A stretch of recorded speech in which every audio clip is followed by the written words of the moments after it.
Hi అండి. మేము weekend మా అత్తగారింటికి వెళ్ళామండి పల్లెటూరులో. అక్కడ వేరుశనక్కాయలు కాల్చుకుందామని డిసైడ్ అయ్యాము. ఇక్కడ చూడండి మంట పెట్టాక కొన్ని కొన్ని వేసుకుంటూ ఇలా వేరుశనక్కాయలని కాల్చుకోవాలి.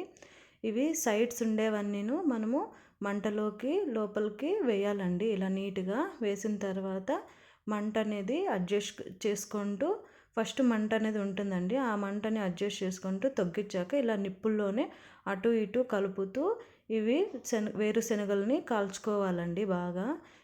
మేమైతే మా చిన్నప్పుడైతే ఇలా పెసలు, అలసందకాయని, కందకాయల్ని ఇలా శనక్కాయల్ని ఇలా కాల్చుకొని ఎంత బాగా తినేవాళ్ళమండి మేము చిన్నప్పుడు. ఇలా కాలాక ఆ నిప్పులోనికి స్టిక్ సహాయంతో సపరేట్ చేస్తున్నాము శనక్కాయలన్నీను. సపరేట్ చేశాక అవన్నీ ఒక్కొక్కటే తీసుకుంటూ ప్లేట్లోకి సర్వ్ చేసుకుంటున్నాము. నిప్పులతో జాగ్రత్త అండి, ఎందుకంటే నిప్పులు చేతికి తగిలితే కాలుతుంది కదా, అందుకు స్లోలీగా తీసుకోవాలి.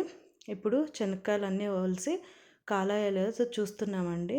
చూడండి ఎంత బాగా శనక్కాయలు కాలుతున్నాయి కదా. ఇక్కడ మా కోడిపిల్లలు కూడా ఉన్నాయండి. ఇలా చూడండి ఎంత బాగా కాలాయో. టేస్టీగా ఉంటుందండి శనక్కాయలు ఇలా కాల్చుకొని తినడం వల్ల బాగా ఉంటుంది.